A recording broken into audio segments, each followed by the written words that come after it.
Bueno, entramos ahora a otro componente del curso que va a describir algunos temas de hongos. Cuando ustedes lleven su micología médica, van a ampliar más todos estos conceptos. Entonces, siempre se sugiere que vuelvan a repasar estos temas, aunque la terminología de esta clase va a ser bien general. Ya en micología le van a ser de su conocimiento términos un poco más relacionados con la especialidad. Entonces vamos a ver de las generalidades de hongos, el objetivo general y los objetivos específicos. Entonces, ¿qué interesa tratar en esta clase?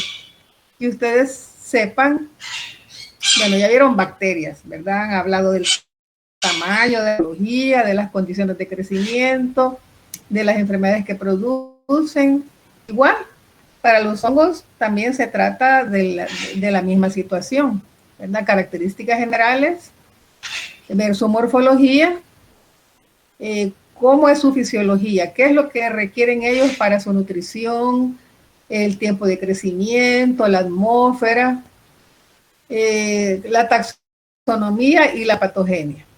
Recordemos que en la taxonomía, bueno, constantemente están cambiando algunos criterios debido a las técnicas moleculares, ¿verdad? Técnicas que trabajan con el material genético de estos organismos. Entonces, cuando veamos la diapositiva en la que aparecen los reinos, vamos a ver que en el colegio pues nos hablaban hace tiempo de 3 reinos, ¿se acuerdan? El animal, el mineral y el vegetal. Pero actualmente pues ya en los niveles de bachillerato ya se habla de 5 reinos o de 6 reinos. De acuerdo a los últimos textos, ya se menciona que hay un reino más. Entonces esto es debido a que las características del genoma permite pues ubicar a los microorganismos pues en diferentes ramas. Y con respecto a la patogenia, podemos de que hay enfermedades producidas por hongos, desde enfermedades a nivel superficial que tienen que ver con la piel, el pelo, las uñas, hasta enfermedades sistémicas. Y hay diferentes formas también de adquirir este tipo de hongos. No necesariamente tiene que ser una enfermedad causada por uno de estos microorganismos. Puede ser una reacción alérgica, ¿verdad? Sabemos de que hay personas que tienen esa condición, ¿verdad? De padecer alergias de acuerdo al tipo de componente con el que se tengan contacto. No así en todas las personas, pero generalmente pues estas personas tienen esa condición heredada, ¿verdad? Y genéticamente están ellos como predispuestos a padecer de estas alergias que se manifiestan pues la mayor parte de veces como rinitis, ¿verdad? Entonces vamos a hablar se describe que es la rinitis alérgica, porque también hay otras formas de que son alergias alimentarias. Bueno, con respecto a los objetivos específicos, hablar de las características, ¿verdad? No lo voy a leer todo, ¿verdad?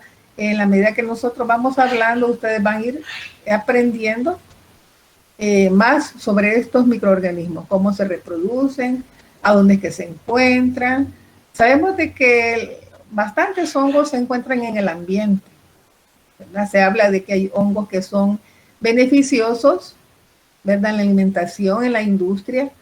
Hay hongos que también producen el biodeterioro de materiales, lo cual no es conveniente.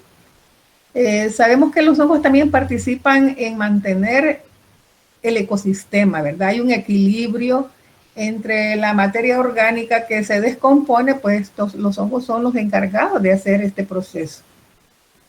Y también pues hongos que causan las micosis, no solo en los humanos, sino que también en los animales.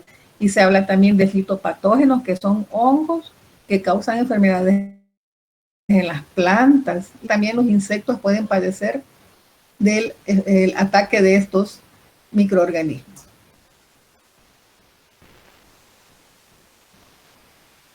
Bueno, veamos que la enfermedad por hongos es conocida desde la antigüedad. Ya los griegos, los romanos, los egipcios ya lo describían en sus documentos.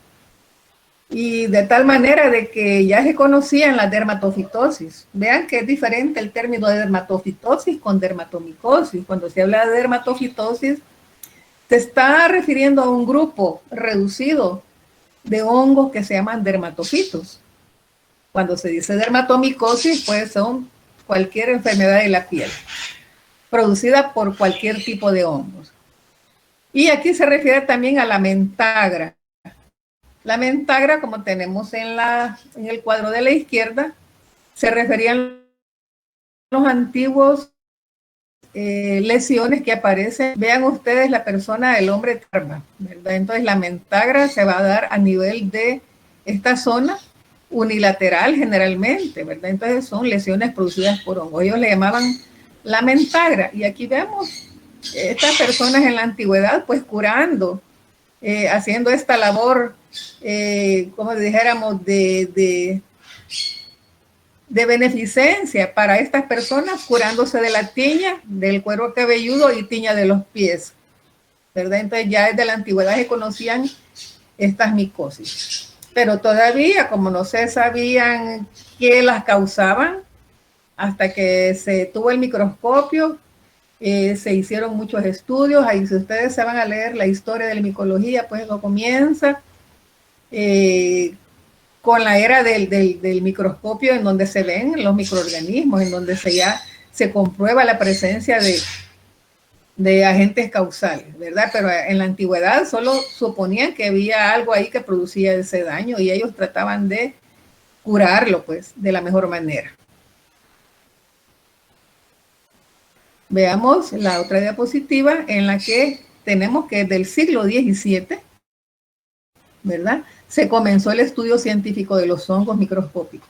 Quiere decir que con el advenimiento de los descubrimientos que hizo Hooke, Leeuwenhoek también con el microscopio, entonces sí, ya se empezó a conceptualizar la presencia de estos agentes y también de otros microorganismos. Y así tenemos que fue este señor Agustino Bassi, en esta época, ¿verdad?, en 1793 a 1856, que da inicio lo que es la micología médica. Micología es el estudio de los hongos, pero ustedes saben que hay hongos macroscópicos como las setas, los champiñones, que son hongos comestibles. Hay hongos alucinógenos, pero en el caso de la microbiología tiene esta rama que se llama micología médica. ¿Y qué estudia la micología médica? Pues estudia los hongos microscópicos, que son los que van a producir las enfermedades llamadas micosis en los humanos, ¿verdad? Y también causan enfermedades en animales. Y veamos qué hizo este señor Agustino Bassi. Él descubrió, veamos una larva. ¿Qué es lo que ven en la larva? Esta es la larva del gusano de seda. Ustedes ya saben, pues, la historia del gusano de seda, que hasta la fecha creo que todavía lo utilizan en Japón, aunque es de alto costo, ¿verdad?, obtener las sedas a través de este procedimiento. Entonces, este gusanito, esta larva está cubierta de un micelio blanco, si lo alcanzan a ver, ¿verdad? Entonces, él descubrió estas enfermedades por hongos en esta larva del gusano de seda. Esta larva va a llegar a convertirse en mariposa, ¿verdad? Pero el procedimiento es que antes que se convierta en mariposa, las pupas que están cubiertas de esa seda que produce el gusanito, pues son las que se ocupan para fabricar la seda. Después la hilan y hacen las telas. Entonces, la muscardina era la micosis causada a este gusanito por este hongo Beauveria bassiana. Así se llama el hongo, Beauveria bassiana. Y hay varias especies, ¿verdad? Entonces, también cuando hablemos más adelante del control biológico de plagas agrícolas, se tiene como una posibilidad ocupar este hongo Beauveria bassiana para controlar a todos esos insectos, esos ácaros, esos animalitos que destruyen los cultivos. Bueno, entonces así fue como este señor Agustino Bassi, pues, descubrió, ¿verdad?, a los hongos. Y entonces él se dedicó a estudiar. Veamos acá la clasificación. Hablábamos al principio de 3 reinos, después de 5 reinos, de 6, pero tenemos 7 reinos, ¿verdad? Entonces se han ido, por ejemplo, los cromistas, que están entre las plantas y los protistas, ¿verdad? Como las euglenas, las amibas, ya es otra clasificación. Ya los cromistas son las algas, ¿verdad? Acordémonos que la alga no es ni animal ni es vegetal, ¿verdad? Entonces está entre una transición. Tenemos el reino Plantae, que sí son las plantas, ¿verdad?, en donde hay abarca una clasificación también aparte. El reino Fungi, ¿verdad?, es el reino donde pertenecen todos estos hongos, ya sean macromicetos, que son hongos macroscópicos como los champiñones, que se ven macroscópicamente, es su forma de sombrillita, y los hongos microscópicos, que los vemos macroscópicamente, cuando ustedes ven en el crecimiento micelial, digamos una fruta que está dañada por un hongo, ustedes ven aquel aspecto micelial, aquella pelucita, ¿verdad?, aquel micelio algodonoso, sí lo estamos viendo macroscópicamente, ¿verdad? Vemos la colonia, vemos el color de la colonia, pero para caracterizarlos hay que llevarlos al microscopio, ¿verdad? Entonces hablamos de que los hongos microscópicos son los que causan enfermedades en el humano. Entonces pertenecen al reino fungi. De ahí tenemos el reino animal y el protista, arqueobacteria y eubacteria, ¿verdad?, que ellas son bacterias. Las eubacterias y arqueobacterias, que están en la parte inferior, estos son procarióticos. ¿Qué significa? Que su núcleo no está delimitado por una membrana definida. Pero de protista, cromista, plantae, fungi, animalia son eucariontes, son células eucarióticas. Quiere decir que su núcleo está delimitado por una membrana celular. No así en las bacterias, que acordemos que el material genético está distribuido en el citoplasma. No hay membrana nuclear. Entonces ahí tenemos pues que pertenecen al reino fungi. Y tenemos hongos macroscópicos y hongos microscópicos. Pero a la micología médica le interesa el estudio de los hongos microscópicos. Entonces vimos que esta rama estudia los hongos, sus características, sus condiciones de crecimiento, la ecología, los nutrientes que necesita, la temperatura, el tiempo de crecimiento, pero también estudia las enfermedades que producen, las llamadas micosis. Ahora veamos los actinomicetos. Los actinomicetos, fíjense que no son hongos, ¿verdad? Entonces, ¿por qué están acá en la micología? Se estudian en la micología porque vean ustedes, en la diapositiva de la izquierda tenemos unos filamentos gram positivos, filamentos ramificados. Entonces, cuando se empezaron a estudiar los actinomicetos, la persona que estaba investigando se podría confundir que eran hifas de hongos, pero realmente son filamentos de bacterias, filamentos ramificados. En el centro tenemos también preparación de esos filamentos, de esa maraña de filamentos, ¿verdad?, que se ramifican. Y vemos que las colonias también, ¿verdad?, macroscópicamente estamos viendo una colonia como polvorienta, plegada, como que tuviera un pequeño micelio, ¿verdad? Entonces, pero no es hongo. Cuando veamos más adelante las colonias de los hongos, ustedes ya las han visto en las frutas que se descomponen con facilidad. Por ejemplo, la fresa se llena rápidamente. Cuando la fruta es deteriorada, recibe un golpe, tiene una laceración, una herida, un golpe, la fruta, entonces ahí se va formando el crecimiento. Acordémonos que estas frutas son prácticamente medios de cultivo. ¿Por qué? Porque contienen los carbohidratos que el hongo puede metabolizar, ¿verdad? Entonces, regresando a los actinomicetos, no son hongos. son bacterias filamentosas que se estudian en el área de la micología médica. ¿Por qué se estudian acá? Por su morfología microscópica. A la izquierda tenemos los filamentos ramificados, que anteriormente se confundían con hifas.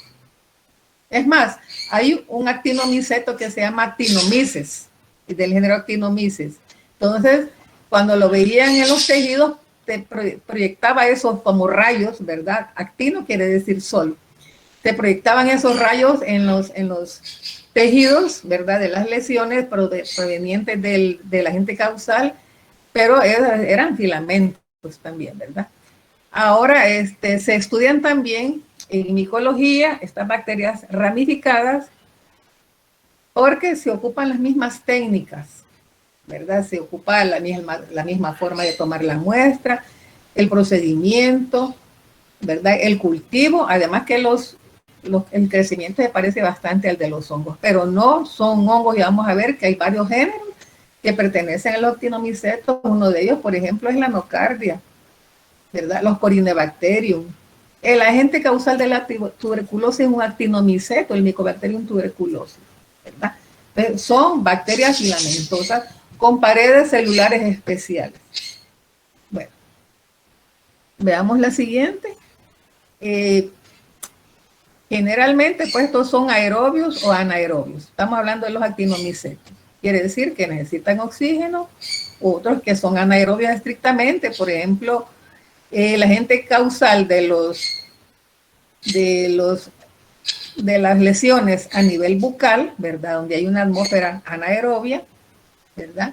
Es el Actinomyces israelí, que puede proliferar cuando hay una extracción dental y no se hace una buena higiene, porque estas bacterias son comensales bucales, ¿verdad? Entonces producen también tumefacciones y fístulas a ese nivel, pero estos son anaerobios. Y hay otros que son aerobios. Heterótrofos quiere decir que van a utilizar sustancias orgánicas, ¿verdad? Para su nutrición. Son oportunistas. En el caso de Actinomyces israelí, algunas nocardias son oportunistas. Por ejemplo, la nocardiosis, que es una enfermedad a nivel pulmonar, tiene que ver con personas que están debilitadas, ¿verdad? Que han tenido tal vez una tuberculosis previa, personas con enfermedades concomitantes. Vamos a ver que su crecimiento es atípico. Vimos en la diapositiva anterior una colonia parecida a la colonia de un hongo filamentoso, ¿verdad? También se caracterizan estos actinomicetos porque producen enfermedades crónicas, enfermedades de larga duración, y ahí tenemos la tuberculosis, los micetomas, las nocardiosis, neumonías alérgicas, actinomicosis, que es la lesión que les mencionaba yo a nivel bucal.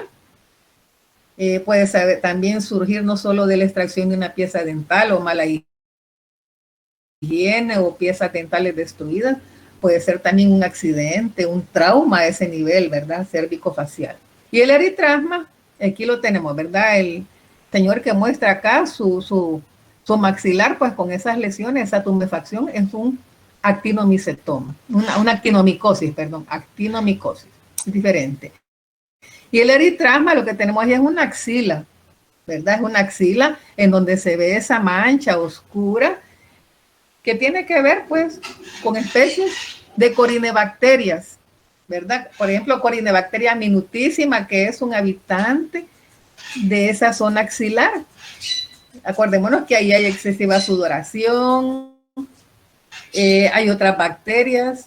Entonces, esto lo que hace, pues, manchar la axila y mancha la ropa por los productos metabólicos de esta bacteria, ¿verdad? De Corynebacterium minutísima y otras corinebacterias en unidad con otras bacterias de la piel. Entonces, cuando se emplean desodorantes, puede haber alguna irritación y eso también produce esa mancha y esa lesión a nivel de axila. Puede también estar a otro nivel de la piel. Veamos los hongos. No nos pasamos, Lick, no hay otra diapositiva más atrás. Me aparece esta diapositiva. Ah, bueno. Bueno, sí. Vaya, no sé por qué me apareció ahí. Bueno, entonces hablemos ya de hongos. Hongos. Dejamos los actinomicetos, jóvenes, que son bacterias filamentosas, que ya saben por qué se estudian en micología. Y vamos a ver a los hongos. Entonces, ¿qué vemos arriba? Vemos una toalla, digamos, con esas manchas oscuras. Ustedes saben que los hongos pueden vivir en cualquier parte. Si hay humedad, pues los hongos están,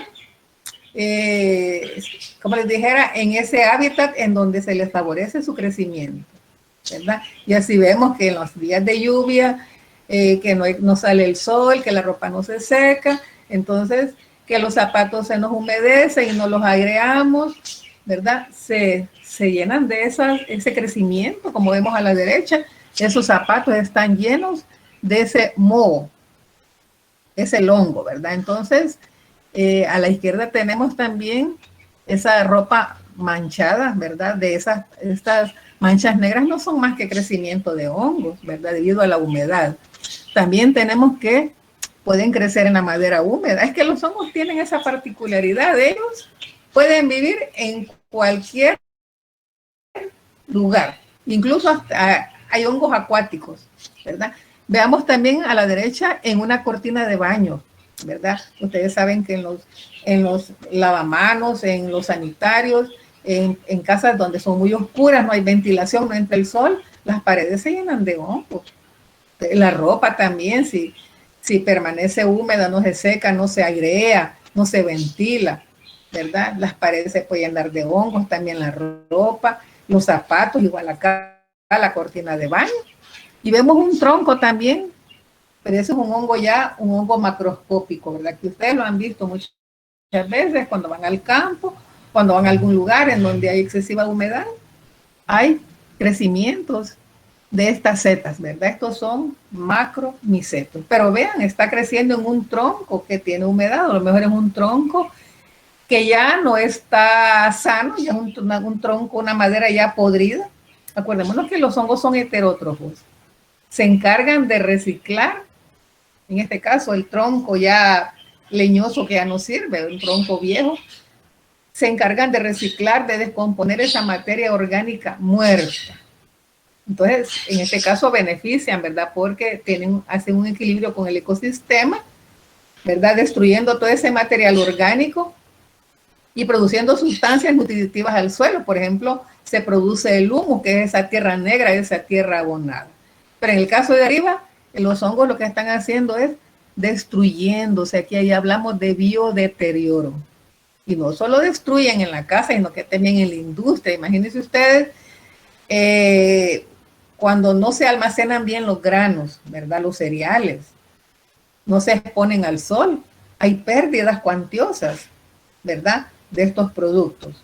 Igual de los alimentos, la fruta que se pierde, que se pasa de madura, que no se vende, pues, ¿cuántas? Pues porque los hongos también están viendo a dónde crecen, a donde ellos también puedan sobrevivir. Entonces hablamos de biodeterioro, como en el caso de arriba, y de biodegradación, como en el tronco, en donde el hongo está haciendo una función ahí, ¿verdad? Está alimentando esa materia orgánica también, lo cual es un beneficio para el ecosistema, ¿verdad? Mantiene un equilibrio. Veamos con los hongos. Ahora veamos los alimentos, lo que yo les mencionaba, el pan. Muchos han visto el pan, ¿verdad? Cuando ya pasa de varios días, especialmente aquel tipo de pan que es bastante húmedo, que tiene mucha grasa. Entonces, y no se consume en el tiempo adecuado, se contamina con hongo. Las fresas son rápidamente, como les dijera, cubiertas de ese micelio, ¿verdad? De ese aspecto algodonoso, si no se consumen también rápidamente o se almacenan en un buen refrigerador. Las naranjas, esos crecimientos verdosos que vemos ahí, cuando usted los sacude sale volando todo el polvillo que es la espora, ¿verdad? Entonces, algunas personas puede producir una reacción alérgica, les da rinitis alérgica y empiezan a estornudar. Además, no es muy bueno estar inhalando estas esporas que están en todas partes. Para personas que tienen bien su sistema inmunológico no causa problemas. Pero una persona que esté con tuberculosis, creo que eso no le haría gracia, ¿verdad? personas que están con VIH, personas VIH positivas, ¿verdad? Hoy con la pandemia hay que cuidarse de las vías respiratorias, ¿verdad? Entonces vemos que los hongos también participan en el biodeterioro y vemos que en el caso de los alimentos, ese producto ya no se puede consumir. Si usted le va a quitar el pedazo a la naranja y se va a comer el pedazo bueno que tiene, no, eso no se hace. ¿Por qué? Porque los hongos crecen, ¿verdad? Ese es un sustrato, ese es, digamos que es un medio de cultivo natural, esa fresa que tiene carbohidratos, ¿verdad? Tiene azúcares, tiene vitaminas, tiene todo lo que el hongo puede necesitar. Entonces, el hongo va a crecer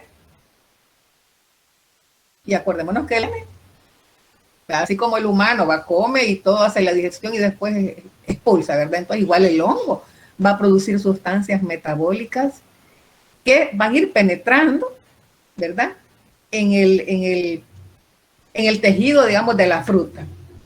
Entonces, usted va a decir, le voy a quitar este pedazo, este trozo de naranja, no, eso no, esa fruta ya no es apta para el consumo. Ya las sustancias tóxicas se han diseminado a través de todo el tejido. Y especialmente cuando hablamos de algún tipo de hongos, por ejemplo, aquellos que se caracterizan por producir toxinas, que son las aflatoxinas, por ejemplo, Aspergillus flavus y otro tipo de Aspergillus, otra especie. Lo que hacen estas aflatoxinas son toxinas que van a producir, por ejemplo, en ratones se han hecho estudios que en ratones producen hepatomas, o sea que producen daño a nivel del hígado en ratones. Entonces, por consiguiente, se cree que en los humanos va a llegar a producir, ¿verdad? Después de tanta ingesta de aflatoxinas va a producir al final cáncer hepático, o sea que son toxinas hepatotóxicas. Entonces, ¿qué es lo que se hace con este alimento que está contaminado con hongo, ya sea fruta, ya sea pan, cereales, el maní, que fácilmente también contaminado, ¿verdad? Hay personas que han enfermado de consumir la mantequilla de maní, que se prepararon con estas semillitas, ¿verdad? Con estos legumbres que se consideran que son legumbres, ¿verdad? Porque vienen en una capsulita. Se prepararon mantequilla de maní a partir del maní que ya estaba enmohecido. Entonces, claro, esa mantequilla de maní ya tenía la aflatoxina. Entonces, personas que consumen mucha mantequilla de maní que se ha preparado en esa condición van a llegar a padecer al final pues de algún problema a nivel de hígado. Entonces, ¿qué se hace con este alimento? Pues si le vamos a dar este pan que está aquí a la derecha, que está bueno, le vamos a dar a los pollos. No, tampoco. Acordémonos que los animalitos también, las vacas, cuando se alimentan con pienso, con concentrado o con estas gramíneas que crecen en el campo, ¿verdad? Que son propias para alimentar al ganado para que vaya a pastar, y están con hongos también, ¿verdad? Veamos en el caso de las micosis, que tenemos allí una micosis de la uña, atofitosis, un pie de atleta, ¿verdad? Aquí sería onicomicosis porque está atacando la uña, pero también el hongo puede atacar toda la parte de la planta del pie, ¿verdad? Entonces estamos hablando de una dermatofitosis, puede estar también entre los dedos, hablamos de impértrigo, pero en este caso estamos viendo si hay hongo en la uña, lógicamente va a haber hongo en la piel porque de ahí se puede diseminar en la piel, ¿verdad? Tenemos también otra imagen de un hongo producido también causando dermatofitosis. Esto es un hongo a nivel de piel, ¿verdad? Ese crecimiento concéntrico en donde los bordes se van extendiendo y se van enrojecidos y prácticamente la zona del centro se ve sana. Eso es sospechoso de que sea un dermatofito. ¿Cómo se puede hacer el diagnóstico de que sea un dermatofito, por ejemplo? Puede ser cualquier otro hongo. Hay que tomar la muestra y hay que hacer examen directo de esas escamas, de ese raspado de piel, y hay que hacer un cultivo y caracterizar el hongo. Por eso es importante que en la micología médica se conozcan cuáles son las estructuras del hongo, que son características que el micólogo va a reconocer, porque este reporte va a llegar a manos ¿de quién? Del médico, y el médico va a dar un tratamiento. Y el tratamiento tiene que ser específico para hongos. No se puede dar un antibacteriano, una penicilina para una micosis ni viceversa, ¿verdad? Porque acordémonos que estos tratamientos van dirigidos a cada componente de la estructura, ya sea de la bacteria o del hongo. Vemos también que los hongos son patógenos de mamíferos, ¿verdad? De mascotas, de animales, de vacas, de cerdos. Aquí tenemos un perrito pues que tiene una lesión pues en el hociquito producida por un hongo. Entomógenos viene de la palabra de entomología, que estudia los insectos. Entonces estos son hongos que también atacan los insectos. Miren, ni los insectos se escapan, ¿verdad? Aquí corte parejo, plantas, animales, alimentos, artículos, todo ataca el hongo. Entonces, parásitos de insectos. Y vemos acá una hormiga. Vean la hormiga cubierta de un micelio blanco. Esa pobre hormiga está atacada por un hongo, ¿verdad? Y les producen lesiones hasta que matan a la hormiga. Fitopatógenos, fito viene de planta. Entonces vemos acá, ya vimos la naranja con el crecimiento del hongo. Vemos también cómo ha deteriorado el hongo esa hoja. La ha dañado, la hoja ya perdió su color. Al final, pues, la planta puede resultar afectada, que pierde su vitalidad. Y tenemos ahí también en los alimentos como esta mazorca, en donde hay crecimiento de hongos, ¿verdad? Entonces, vean, pues, que no solo deterioran alimentos, que destruyen, por ejemplo, obras de arte.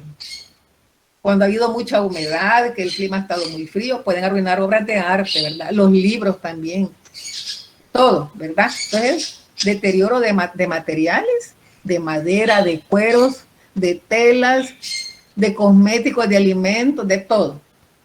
Y de materiales, pues, que no necesariamente, pues, tienen que ser comestibles, ¿verdad? Estamos hablando de la madera. Estamos hablando del cuero, de las telas, de obras de arte. Bueno, se comportan también como oportunistas. Nosotros en el ambiente estamos respirando constantemente esporas de hongos, pero no nos causa daño, ¿verdad? Porque nuestro sistema inmune está preparado para degradar, pues, a estos hongos y expulsarlos. Pero ¿qué pasa cuando un microorganismo es oportunista así en general? Se aprovecha, ¿verdad?, de que el hospedero, ¿cómo? Está debilitado. Está debilitado por alguna enfermedad, pues diabético, tiene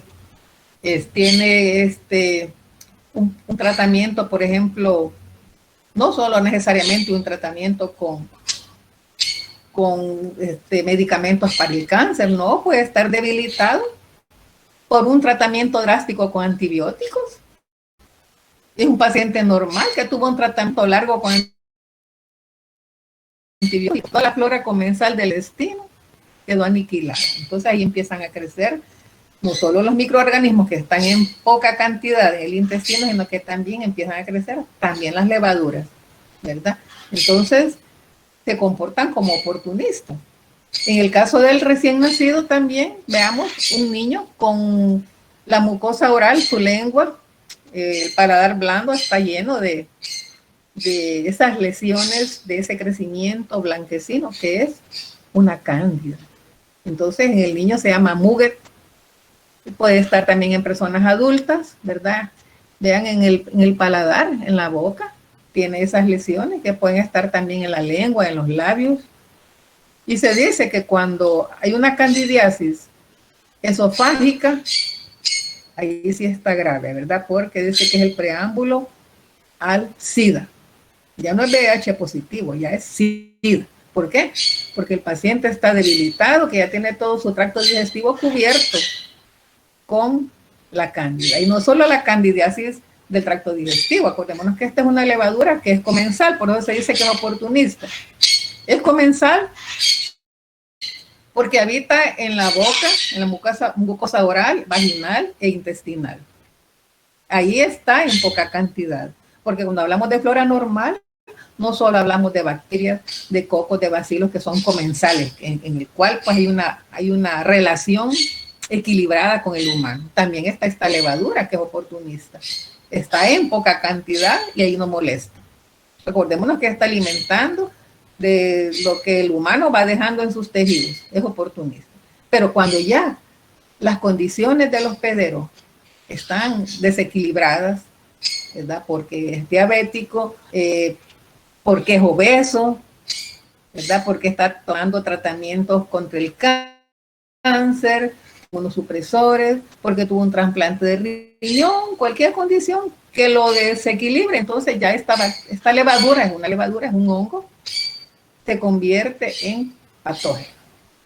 Entonces ahí vemos pues que las micosis pues son producidas no solo por hongos oportunistas, sino que también por cualquier tipo de hongo, pero eso también tiene que ver con su sistema inmunológico.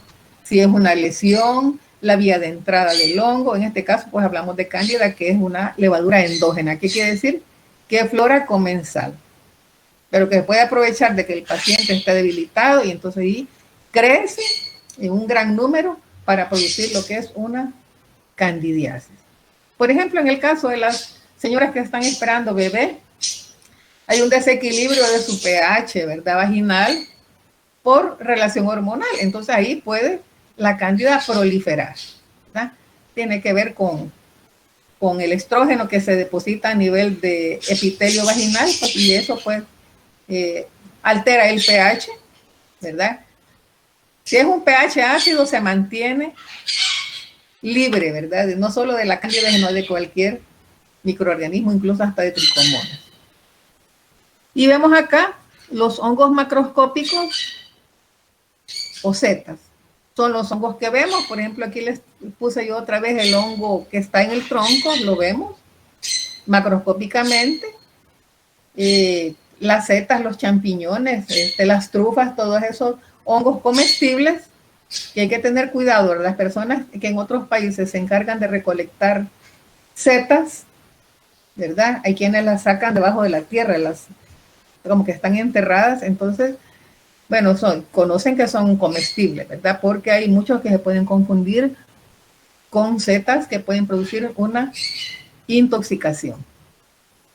Bueno, vamos a ver las características en general.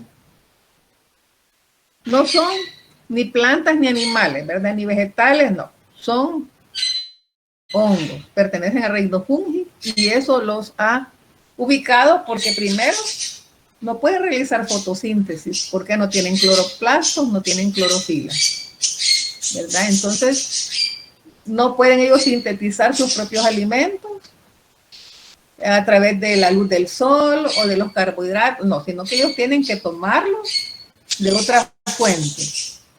Entonces ya vimos las fuentes cuáles son, ¿verdad?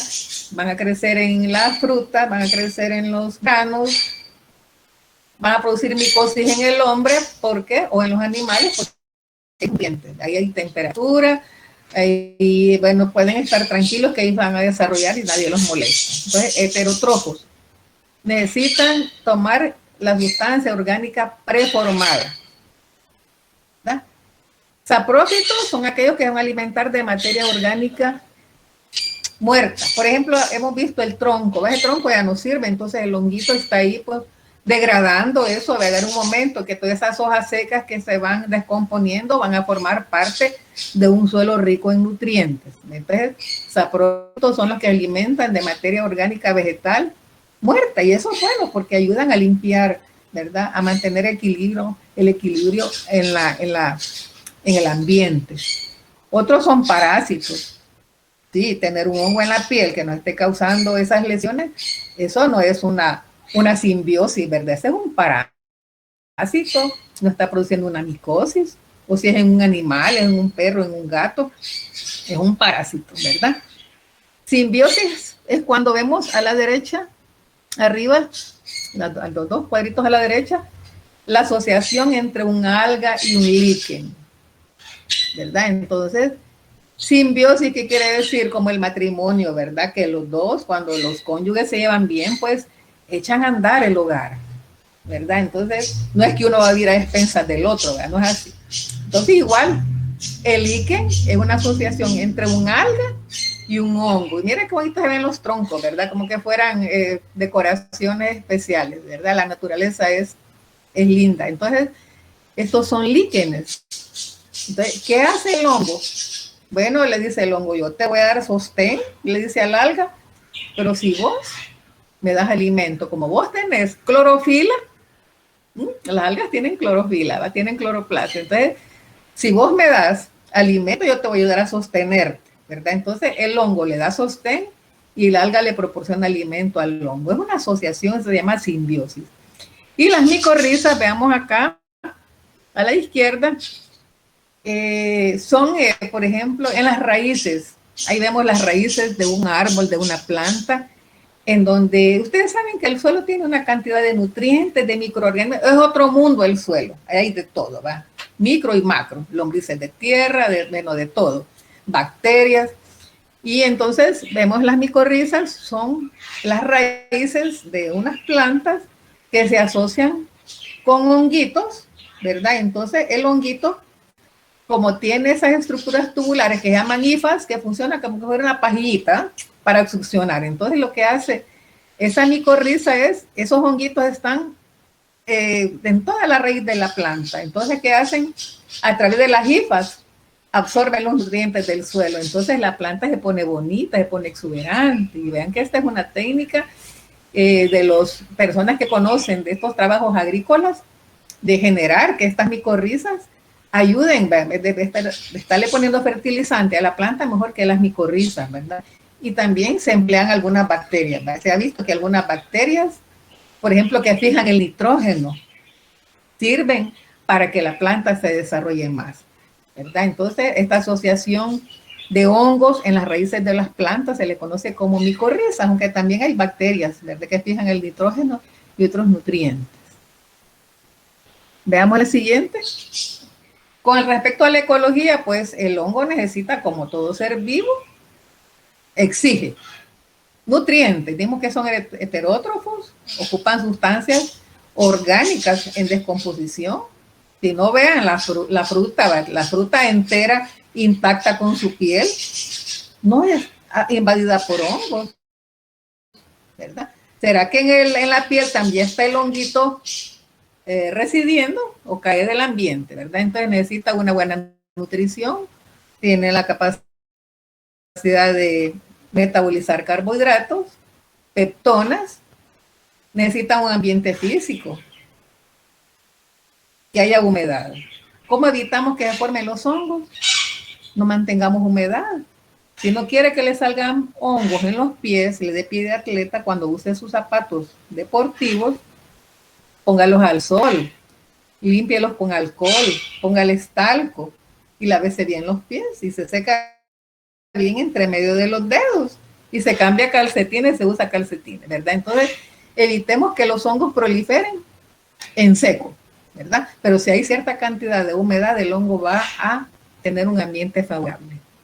La temperatura, bueno, los hongos generalmente crecen a temperatura ambiente, digamos, 28 grados, 30 grados, ¿verdad? Y los que son patógenos se han adaptado a crecer a temperatura corporal, que es de 37 grados centígrados. ¿Verdad? Y necesitan lluvia, sí, necesitan cierta cantidad de humedad. También hay otros que necesitan viento, ¿verdad? Y dentro de todo este grupo de hongos, ya vimos que hay patógenos y hay otros que son oportunistas.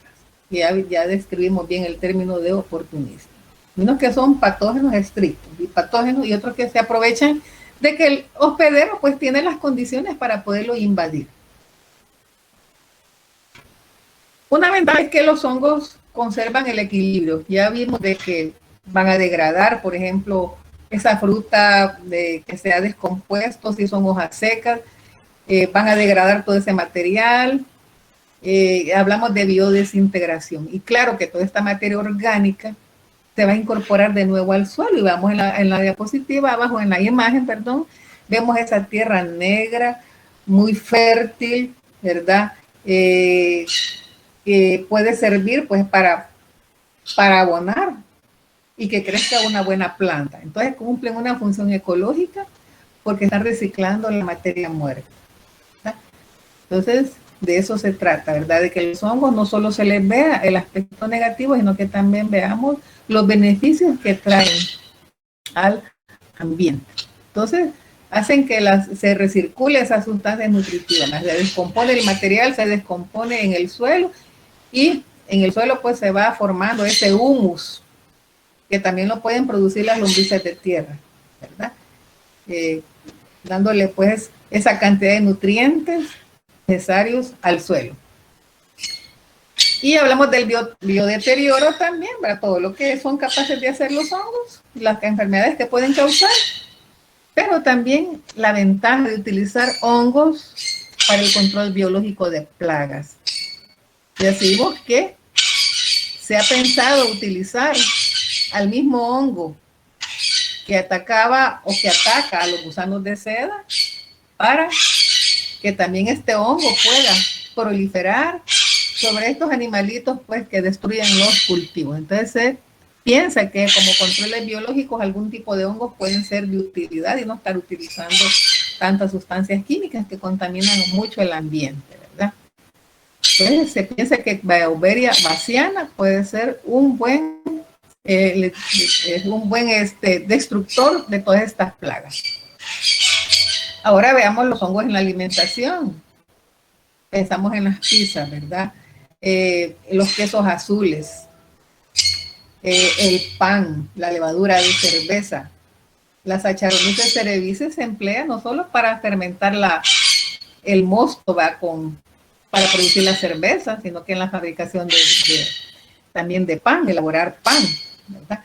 Sí, se puede utilizar bicarbonato, sí, pero el bicarbonato es una sustancia química que prácticamente el mismo efecto, porque ¿qué hace la levadura? La levadura que ocupa para fabricar pan, por eso se dice, ponga la harina en agua tibia, si le pone agua caliente mata a la levadura, que es un ser vivo, ¿verdad? Entonces lo pone en agua tibia y después lo incorpora a la masa, lo deja, lo mezcla y lo deja reposar. Entonces, ¿qué pasa? ¿Cuál es el efecto? Que la levadura está descomponiendo los carbohidratos de la harina y está produciendo gas, está fermentando la harina, ¿verdad? Ese gas hace que esas burbujas expandan la masa, ¿sí o no? Por eso dice, deje leudar la masa, entonces ya usted la deja media hora en la refrigeradora cubierta con papel para la piel o a temperatura ambiente y la masa, entonces esa ha producido gas CO2, ¿verdad? A raíz de la fermentación de ese carbohidrato que está en la harina. Entonces, para fabricar pan, ¿verdad? Vemos para el vino, la cerveza.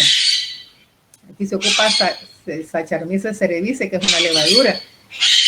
El Rhizopus oligosporum, también para fabricar la salsa de soya, ¿verdad? La salsa de soya. La maduración de los quesos, se ocupa una cepa también de un honguito filamentoso. No cualquier hongo, ¿verdad? Porque el que vimos en la naranja, ese no es comestible, ¿verdad? Es dañino. Es Penicillium roqueforti, ¿verdad? Para estos quesos azules. Entonces dicen que no es lo mismo que queso azul que queso roqueforti, porque tiene que ver que la leche sea de oveja y que lleva otras bacterias lácticas, el queso, el otro queso azul, ¿verdad? Pero Penicillium roqueforti, y vemos parte del micelio que sirve para darle la maduración a ese queso, ese sabor picante, ese sabor que le encanta a las personas, ¿verdad? Entendemos que en la industria alimenticia, pues, los hongos son importantes, ¿verdad? También en la industria de la medicina. ¿Cuándo fue que se obtuvo el primer antibiótico? Bueno, cuando Alejandro Fleming, accidentalmente, bueno, él estaba trabajando con sus placas de Staphylococcus aureus, entonces dejó mal tapada una placa de Petri, y a los días que llegó, 2-3 días que llegó a ver la placa, en donde tenía el Staphylococcus aureus,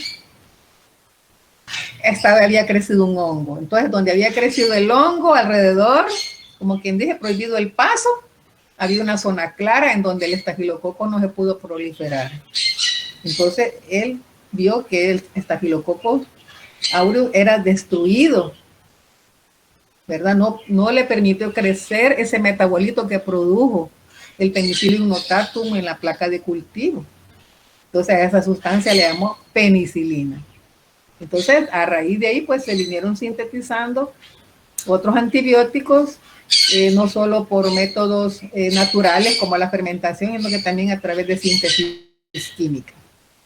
Entonces veamos en la siguiente diapositiva, tenemos el Penicillium notatum, ¿verdad? Donde el metabolito que se produce pues es la penicilina, y el Cephalosporium también es otro hongo. Aquí tenemos una imagen, ¿verdad? Es un hongo pues con esas hifas delgaditas, un conidióforo esbelto, sus conidias pequeñitas agrupadas en una cabezuela. Entonces produce la cefalosporina, otro antibiótico, ¿verdad? El Aspergillus niger, ¿han visto ustedes en alguna fruta un crecimiento negro como granuloso, negrito? Aspergillus niger. Entonces, este produce cuando se hacen cultivos sumergidos con un buen sustrato, que tenga carbohidratos, por supuesto, el metabolito final va a ser el ácido cítrico. Desde el Aspergillus niger se puede obtener el ácido cítrico. Entonces tenemos ahí pues una foto de la penicilina, tenemos los champiñones a la derecha o setas comestibles, y a la izquierda, bueno, me encontré un documento que es de la flora nativa de El Salvador, ¿verdad? Entonces se han descubierto estos hongos comestibles en una zona, parece que de Morazán, ¿verdad? Hay un documento que describe que personas que han hecho investigaciones en El Salvador han detectado que estos hongos son comestibles, ¿verdad? Ojalá no se vayan a equivocar. Y lo han escrito, ¿verdad? Han hecho una investigación y bueno, sería bueno conocer este documento, ¿verdad? Porque el consumo de los hongos pues es beneficioso, son ricos en proteínas, son muy nutritivos. Veamos un beneficio también de los hongos, principalmente las levaduras. Se pueden sintetizar a gran escala hormonas, ¿verdad? En este caso, la insulina humana, también a partir de bacterias o levaduras, utilizando la técnica de ingeniería genética, ¿verdad? Que es trabajar con el genoma, insertarlo en una levadura, ¿verdad? Para que produzca en grandes cantidades esta enzima, esta insulina puede ser una hormona también, ¿verdad? Entonces, ¿qué es lo que se trata de hacer? Que esa hibridación, esa mezcla, digamos, de estos genomas, cuando se le inserta ese material genético de una levadura, ¿verdad? De un plásmido, empiece a crecer en gran cantidad y a producir esta hormona en cantidades, pues, abundantes. Y, pues, no, lógicamente, ya ustedes saben para qué se ocupa la insulina, ¿verdad? Bueno. Ahora, la micopatología producida en humanos por estos microorganismos es muy variada, ¿verdad? Vamos a hablar de dos términos en el cual vamos a establecer la diferencia. Digamos que es micetismo. Micetismo, estamos viendo que es, aquí vemos unas setas, ¿verdad? La manita muscaria y la rúsula emética. Estos hongos no son comestibles, pero ¿qué vemos? Tienen una presentación muy bonita, o sea que se puede decir que se pueden ocupar como adorno, ¿verdad? Son muy vistosos. Entonces, si alguien consume una seta de esas porque desconoce que sea venenosa o porque adrede lo quiso hacer para probar el efecto, entonces estamos hablando de micetismo, del consumo accidental o adrede de estas setas, ¿verdad? Entonces, la manita muscaria, pues todos estos hongos pueden producir efectos variados, pues incluso a producir hasta la muerte, ¿verdad? Entonces, esto se le llama micetismo, la intoxicación por el consumo de setas. Yo me como una seta entera de estas, ¿verdad? Y veo qué siento, y siento yo taquicardia, si estoy viendo cosas psicodélicas, y entonces, bueno, depende del efecto que pueda producir en mí también, ¿verdad? Entonces, y veíamos también los hongos que son comestibles a la izquierda. Entonces, ¿qué ha pasado? Personas que se dedican a recolectar hongos para su consumo, para su alimentación, han ingerido accidentalmente estos hongos que son tóxicos, ¿verdad? Entonces ahí estamos hablando de un micetismo. Ahora, los hongos alucinógenos que los tenemos acá, dicen que aquí en El Salvador hay hongos alucinógenos también, ¿verdad? Entonces, como la manita faloides, que también están en otros lugares, en México, vamos a ver que también producen estas, como les dijera, situaciones en que la persona se vuelve eufórica, cambia completamente su comportamiento, ¿verdad? Y por eso es utilizada en ritos religiosos o culturales, ¿verdad? Y son religiosos para acercarse más a la divinidad, porque eso es lo que sienten, ¿verdad? Y si no, vean el cuadrito a la izquierda, todos esos colores, todos esos efectos, toda esa sensación que ellos tienen, ¿verdad? De ver colores, de oír sonidos, de sentir aromas. Entonces, eso lo producen los hongos alucinógenos. Entonces, todo eso produce una intoxicación que puede llegar a la muerte. Veamos el otro término, micotoxicosis. Recordemos que la palabra mico quiere decir hongo. Micotoxicosis. ¿Qué vemos acá? Vemos unos granos de maíz. A la izquierda vemos el maní, que el maní en este caso está sano, ¿verdad? No tiene hongos, pero vemos los dos granos que están a la derecha, tienen un micelio, ¿verdad? Tienen un micelio algodonoso. En los otros sería un crecimiento oscuro, que es un hongo, ¿verdad? Eso produce un olor bien característico, algo enmohecido. Yo creo que ustedes ya han sentido algo enmohecido. Tiene un olor terroso un poco raro. Entonces, ¿qué pasa si alguien consume? Dice, voy a lavar estos cereales y les voy a quitar esa mota, ¿verdad? Estos materiales ya no se pueden ocupar, estos alimentos ya no se pueden ocupar para consumo humano. ¿Por qué? Porque el hongo creció, ¿verdad? Y dejó su metabolito ahí, ya lo descompuso, utilizó los carbohidratos de esa semilla, de ese grano, y produjo sustancias metabólicas, ¿verdad? Entonces va a producir sustancias metabólicas o precursores de toxinas. Entonces la persona que consuma esos granos, que los lave bien, los ponga a cocer en tortillas, va a quedar con una afección que puede producir síndromes diarreicos o cualquier otro, y al final, si está con esas prácticas de siempre estar consumiendo granos enmohecidos, va a tener al final cáncer hepático, ¿verdad? Entonces hablamos de que uno de los principales es el Aspergillus flavus. Ese es el que crece mucho en el maní o en cereales secos, ¿verdad? Que se han humedecido. Entonces va a producir aflatoxina. Está también el fusarium.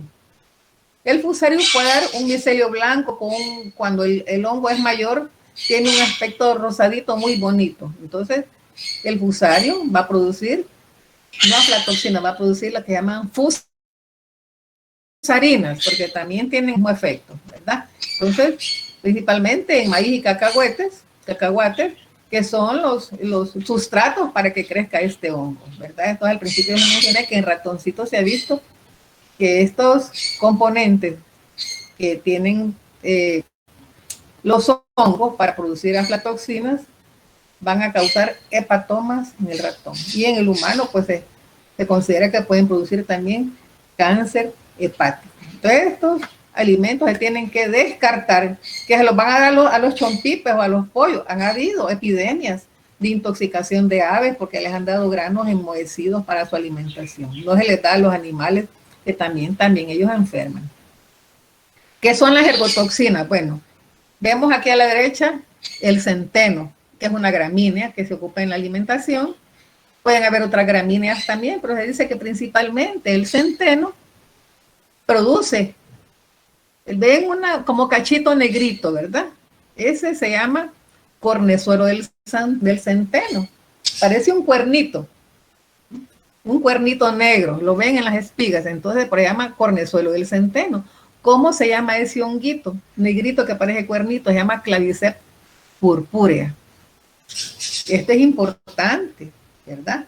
Porque produce una sustancia parecida al ácido lisérgico o LSD. Esta era una droga en el movimiento de los hippies en los años 60, era una droga bastante aceptada, ¿verdad? Entonces, bueno, amor y paz y todo lo psicodélico y las músicas y todo, ¿verdad? Los conciertos y todo. Entonces, la gente utilizaba en otros países mucho el LSD, ¿verdad? Ahora, ¿tiene aplicación en farmacia? Sí. De aquí se obtienen la ergotamina. ¿Qué es lo que hace la ergotamina? Puede ayudar a las contracciones del útero para acelerar el parto. Es beneficioso, ¿verdad? Entonces, ergot quiere decir centeno, por eso llama ergotamina, el componente preparado farmacéutico, ergotamina. Entonces, ¿qué es lo que hace la ergotamina? Estimula las contracciones del útero para ayudar al parto. Pero una vez que la mujer ha parido, entonces ayuda también a la expulsión de la placenta. Y también va a ayudar a producir vasoconstricción para que la hemorragia cese. O sea que tiene aplicación en obstetricia. Ahora, niños, una pregunta. ¿Cuál de estos hongos cree que produce la micotoxicosis? Ahí tenemos el huitlacoche, que lo consumen los mexicanos. Vean que es una mazorca en la que ha crecido un hongo carnoso, ¿verdad? El huitlacoche. Tenemos el 2,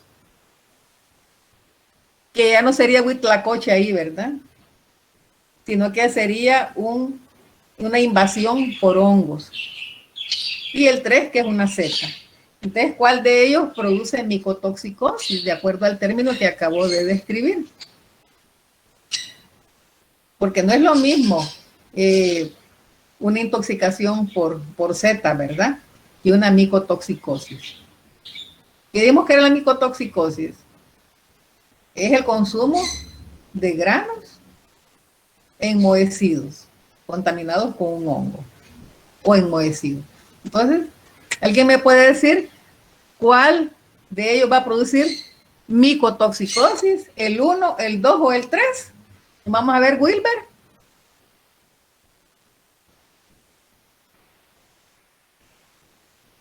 William Alexander, Xochitl. ¿Cuál de estos 3 va a producir micotoxicosis? ¿El 1, el 2 o el 3? Jacqueline.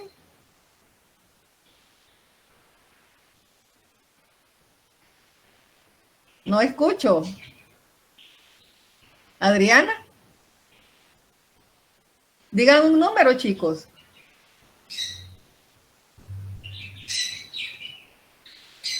¿Nadie sabe? El 2. El 2. Muy bien. Ahora me va a decir, ¿sí? Me va a decir por qué el 2. El 1, ¿qué tiene? Y el 3, que no los tomo en cuenta. El 2 está bien, pero veamos el 1. El huitlacoche. ¿Será venenoso o será comestible? Vamos a ir a buscar el internet después, ¿verdad? El huitlacoche es un hongo comestible que crece en la mazorca. Entonces, cuando hay excesiva humedad en los cultivos, se produce este hongo. Entonces, ellos preparan tacos y alimentos a partir de este hongo que es comestible, el huitlacoche, así se llama. Es diferente al 2. Esta es una contaminación por hongos. Esa mazorca ya no es apta para el consumo. Esa no es huitlacoche ni es una invasión por hongos y hay que descartarlo. Ni a los pollos ni a los chompipas hay que darles eso. Y el 3, ¿por qué no puede ser micotoxicosis si yo consumo el 3? ¿Cómo se llamaría si yo consumo el 3? Ya no se llamaría micotoxicosis. ¿Cómo se llamaría? ¿Cómo se llamaría si el 3 es venenoso y yo lo consumo? ¿Cómo se llamaría?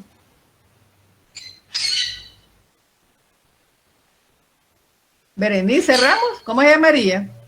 Yo consumo esa seta y me intoxico. Me da diarrea, me da malestar intestinal, me puede dar incluso un paro cardiorrespiratorio. ¿Cómo se llamaría si yo consumo esa seta venenosa? Así enterita. Misetismo, muy bien. ¿Quién? José Leonardo. Misetismo, muy bien. Era un ejercicio que yo les quería poner.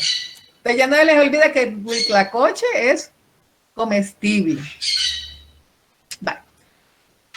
Vamos a ver la siguiente diapositiva y vean que también en el ganado ahí tenemos una especie de gramínea, el pasto para el ganado puede estar contaminado con aspergillus, ¿verdad? Festuca se le llama ese pasto en donde las vacas también, el ganado se puede contaminar, ¿verdad?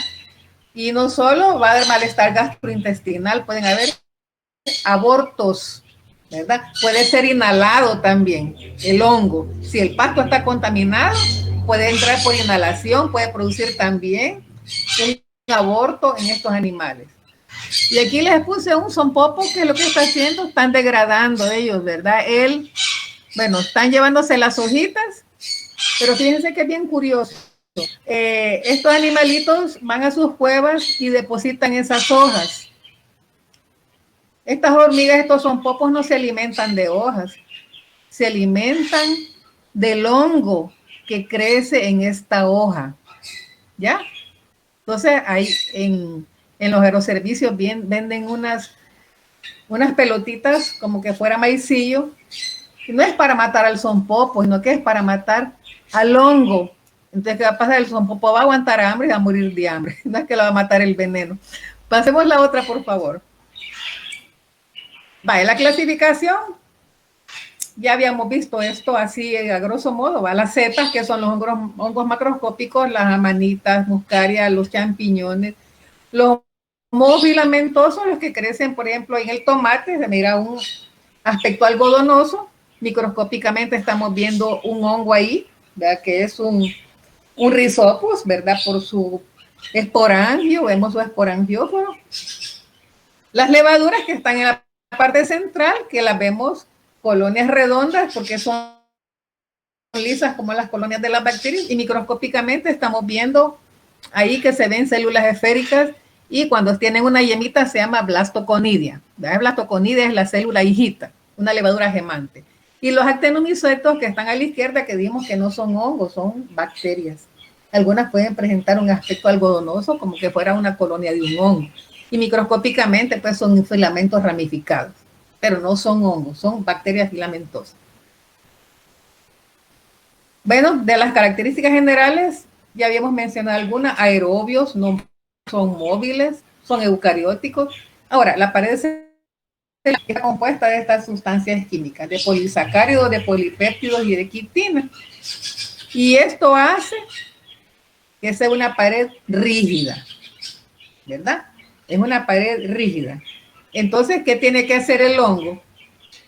Tiene que producir unas enzimas que se llaman despolimerasas, que las vierte al medio para poder degradar los nutrientes y poderlos incorporar a través del proceso de absorción. No es que por la pared celular tenga esa flexibilidad, no, es una pared rígida por la quitina que posee, la quitina, ¿verdad? Entonces las despolimerasas lo que hacen es como degradar el nutriente para que el hongo lo pueda llevar a su estructura a través del proceso de absorción.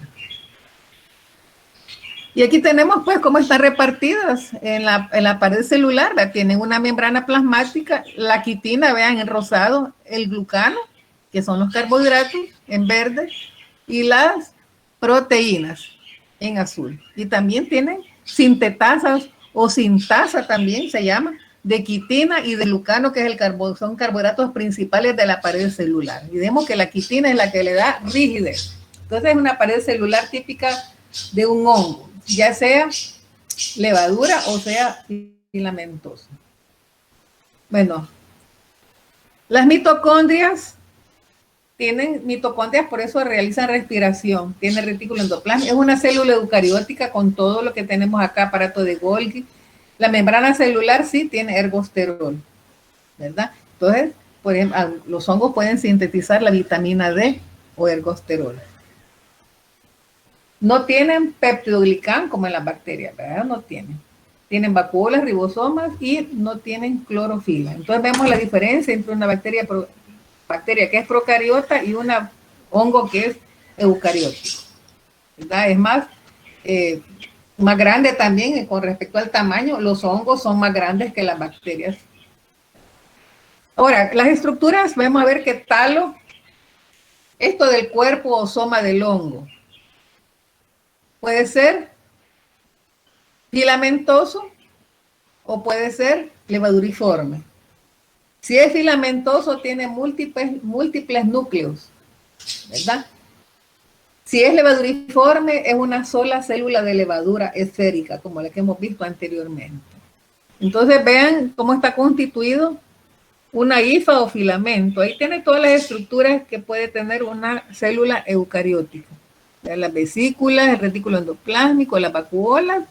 Y vean que algunos, arriba tenemos a la derecha una hifa sin tabiques, sin divisiones o septos, una hifa cenocítica. Y abajo tenemos una hifa que tiene esas divisiones o septos o tabiques. Entonces, las características de los hongos filamentosos tienen estas dos presentaciones de hifas: cenocíticas o no tabicadas y tabicadas o septadas. Entonces, en cada septo hay un poro para que permita fluir también el citoplasma. Entonces, los hongos levaduriformes son unicelulares. Veamos la siguiente, por favor. Aquí tenemos nuevamente, ¿verdad?, las hifas. Cada estructura tubular, como tubito, ¿verdad?, como tallito, es una hifa. El conjunto de hifas se le llama micelio. Decíamos que a la derecha, en ese crecimiento algodonoso, ahí estamos viendo un micelio. Entonces, ese micelio está constituido por hifas. Entonces, cada una de esas estructuras tubulares. Entonces, ya habíamos visto pues que hay hifas tabicadas y cenocíticas. Pero aquí vemos otra clasificación de las hifas: pigmentadas y hialinas. A la derecha tenemos hifas pigmentadas. ¿Por qué? Porque la pared celular contiene la melanina, es un pigmento, que también es un factor de virulencia, ¿verdad? Tiene que ver también con la destrucción por los macrófagos, inhibe los procesos de fagocitosis. Y a la izquierda tenemos una hifa tabicada hialina. Hialina o transparente. Esa es otra clasificación. Bueno, vamos a la otra diapositiva.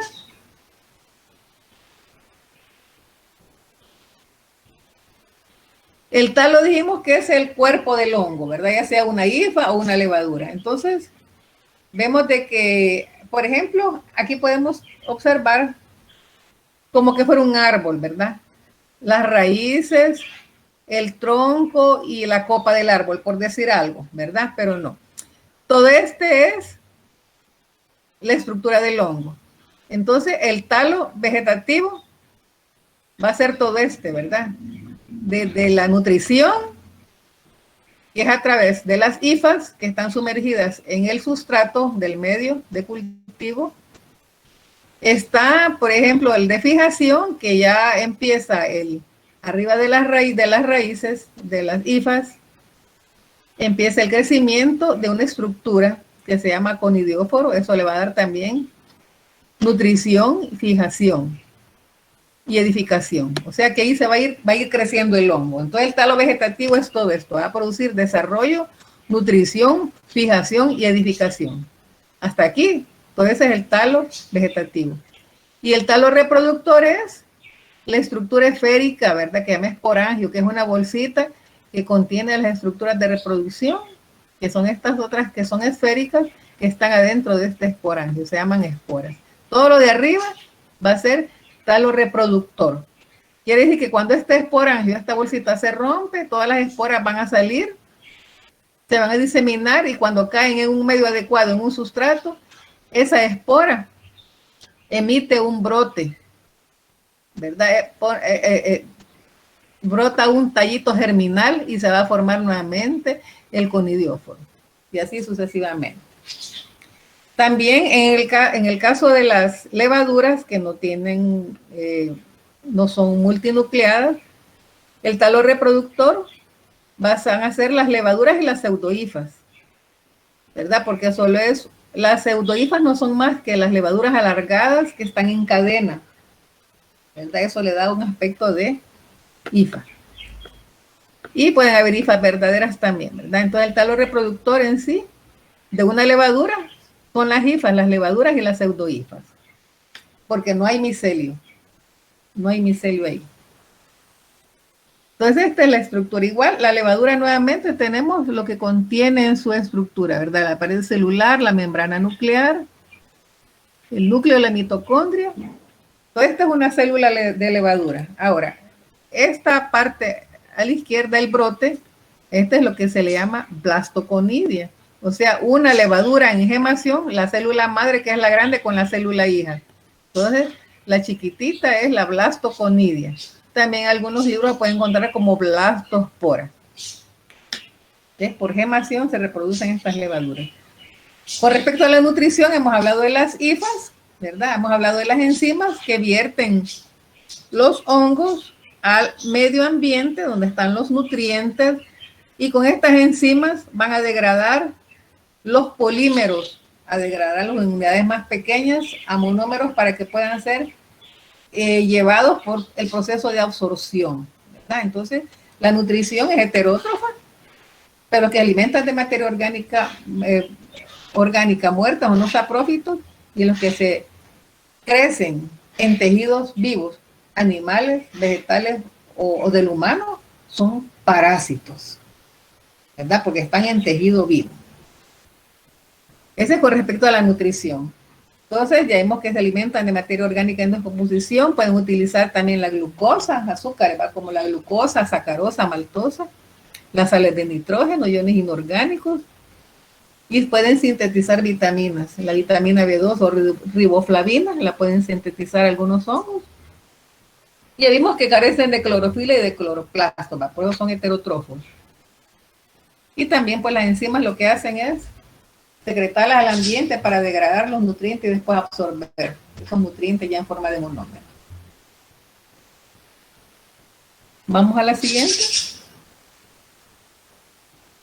Por favor, el metabolismo, bueno, el suelo, entender eso es el suelo, la tierra, ¿verdad? Donde hay material, son recicladores orgánicos porque descomponen la materia orgánica incorporándola de nuevo al suelo ya con otras propiedades nutritivas. Nutrición heterotrófica a base de carbono, saprófitos o parásitos, y ya vimos pues que no realizan fotosíntesis.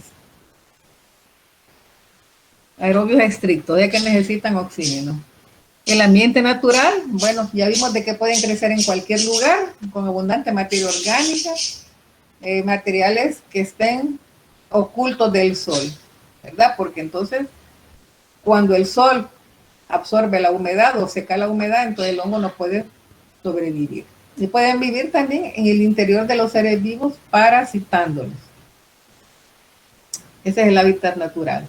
Hay ambientes en los que se encuentran hongos que pueden producir enfermedades en el humano, que depende también el tipo de hongo. Pues hay hongos que se adaptan a las temperaturas de suelos con temperaturas extremas, ¿verdad? Muy calientes, en lugares muy resecos, porque el hongo tiene la capacidad de crecer tantos centímetros bajo el suelo, ¿verdad? Entonces ahí se protege. Con respecto a la reproducción, una espora de una estructura esférica emite un tallito germinal. Ese es un brote. Como que fuera un frijolito cuando va creciendo, cuando va naciendo. Entonces, va creciendo de manera apical en las hifas, apicales en la punta. Ahí se ve extendiendo el crecimiento, va creciendo, ¿verdad? Entonces, los hongos pueden reproducirse de dos maneras. Tienen la fase sexual, llamada teleomorfa o fase perfecta, en donde tienen que ver unión de dos células, ¿verdad? Un fena femenina y un masculino, y formar un cigoto. Esa sería la reproducción sexual. Y la asexuada o anamorfa o fase imperfecta, que se reproducen de manera tal de que dan origen a estructuras sin necesitar ni otra célula para formar un cigoto, digamos, ¿verdad? Entonces la forma asexual es la que tiene más interés en el laboratorio de micología, porque son las estructuras típicas que puede mostrar un hongo. Claro que la fase sexual se puede inducir en el laboratorio utilizando medios de cultivos especiales, pero la fase asexual es la que es de mayor importancia para el diagnóstico micológico. Ahora, esta fase asexuada, en la que se habla de blastoconidias, se habla de macroconidias, microconidias, aleuriosporas y todas esas estructuras, Todas esas son como una semillita. Así como hablamos de que el esporangio se rompe y da origen, da salida a una endóspora, esa endóspora cae en un medio de cultivo o en un ambiente y brota un tallito germinal y ahí vuelve a crecer el honguito y así sucesivamente. Esa estructura que va a originar un nuevo talo se llama propágulo, ¿verdad? Ahora, los hongos que pueden realizar las dos fases, fase sexual y fase asexual, se llaman holomorfos. No todos los hongos tienen esa capacidad, solo algunos de ellos. Casi la mayoría realizan la fase asexual. Y algunos que no la realizan comúnmente les puede inducir para que la puedan desarrollar con medios de cultivo adecuados, pero no todos tienen esta capacidad. Bueno, ahí teníamos un tallito germinal a la izquierda en la diapositiva. Es una célula, una estructura, una levadura con un brote. Pero como que fuera un tallito. Ese es el crecimiento a partir de un propágulo, ¿verdad? Como que fuera la semillita que da origen a esa estructura. Veamos la otra, la reproducción sexuada, bueno, tiene que ver con la fusión de dos gametos, el masculino y el femenino. Tiene que ver también con la fusión de material de la membrana celular que se llama plasmogamia y con la fusión de los núcleos del donador y del receptor. El donador se le puede representar con un signo más, que es el masculino, y el receptor es de signo menos, ¿verdad? Que es el femenino, para formar el cigoto. Entonces, de la reproducción asexual que los hongos pueden producir, están las tres, ¿verdad? La basidiospora, la que produce basidiosporas, la que produce cigospora y las ascosporas. Entonces, quien necesita la fusión de dos células, masculina y femenina, para dar origen a una estructura que va perpetuando a la generación de estos hongos. Vamos a ver en la siguiente. Aquí tenemos las basidiosporas. Esta la realizan los hongos macromicetos, las setas que hemos visto. Entonces, aquí se unen una cepa con signo positivo, una cepa con signo negativo, que dijéramos que fue el gameto, el femenino y el masculino, digamos, ¿verdad? Entonces se unen estas dos y van a formar acá, se unen sus núcleos y van a formar un micelio dicariótico, que ir con dos núcleos. Posteriormente, estos dos núcleos fusionados van a formar esta estructura que se llama zeta, ¿va? En la forma de sombrillita. De aquí sigue evolucionando, ¿verdad? Salen las basidias con dos núcleos dicarióticas, o sea, dos núcleos, y luego se va a transformar posteriormente en el núcleo diploide a formar nuevamente las basidiosporas y así sucesivamente. Entonces esto lo llevan a cabo las setas, los hongos macroscópicos. Basidiosporas. Entonces necesita la fusión de dos estructuras, una masculina y una femenina. La cigospora, por ejemplo, la realiza el Rhizopus. Este puede realizar las dos fases, los dos tipos de reproducción, sexual y asexual. Entonces, ¿qué ocurre primeramente en la fase asexual? A la derecha tenemos el esporangio, libera la endospora, y vean ustedes, cae en el sustrato y de ahí germina nuevamente otro hongo, ¿verdad? Esta es la fase asexual. No necesita de fusionarse con ninguna hifa de ningún sexo. ¿Quedó claro? Entonces, por ejemplo, el Rhizopus, los mucorales pueden realizar estos dos tipos de reproducción. Y la fase sexual, que sí necesita, ¿verdad? Dos progametangios que se van a diferenciar, ¿verdad? En masculino y en femenino, se fusionan, ¿verdad? Para dar, aquí se fecundan, ¿verdad? Se fecundan, después se forma el núcleo diploide, se va a diferenciar para ir formando lo que es la cigospora. Y luego la cigospora nuevamente va a producir las endosporas y se va a liberar en esa forma, pues, la endospora, pero a partir de una reproducción de tipo sexual, en la que necesitan la fusión de dos hifas del mismo hongo o de hongo diferente, ¿verdad? Pero siempre que sea de la misma especie.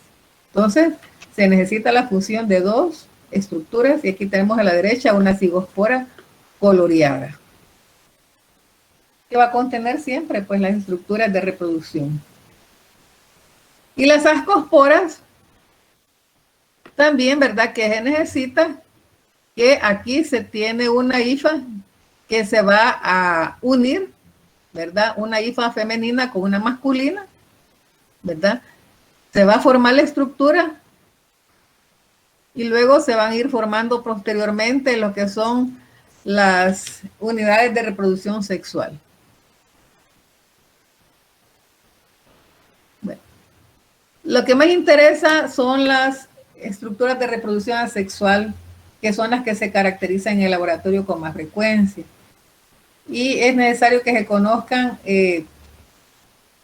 a veces diferenciar, digamos, si son varias especies de Penicillium, cómo diferenciar, por ejemplo, el Penicillium notatum de otro Penicillium, o el Aspergillus flavus del Aspergillus niger, ¿verdad? Entonces, cómo diferenciar el Microsporum canis de un Microsporum gypsum. Entonces, esas estructuras se van a ir caracterizando en el laboratorio, ¿verdad? Haciendo los exámenes de los cultivos y viendo microscópicamente las preparaciones. Entonces, es la forma más sencilla de conocer a los hongos y de evitar confundirlos. Claro que cada hongo tiene su particularidad, ¿verdad? La persona que ya conoce de micología sabe cuál es la estructura de Histoplasma capsulatum, sabe cuál es una, por ejemplo, una estructura de un Aspergillus, por decir algo, no lo va a confundir con Penicillium. Entonces, son detalles que se van aprendiendo de la visualización microscópica de estos hongos. Entonces, se va a producir en medios de cultivo, se toman las muestras, se incuban, medios de cultivo adecuados. Los hongos, pues, el tiempo de crecimiento puede variar. Por ejemplo, las levaduras pueden crecer a las 24 a 48 horas. ¿Por qué? Porque tienen colonias parecidas a las bacterias, colonias cremosas, lisas, brillantes, algunas opacas. Pero en el caso de los hongos miceliales, el hongo va creciendo. A medida que va creciendo, el micelio va aumentando su tamaño y al final va a dar un color o va a dar un aspecto como granuloso, que son las estructuras de reproducción que se tienen que observar. Entonces, esto va a servir para identificar al hongo. La reproducción asexual es para identificar el hongo, porque se tiene que dar un reporte de laboratorio del hongo que esté aislado para que el doctor, el dermatólogo, pueda dar un tratamiento. Entonces, por ejemplo, aquí tenemos un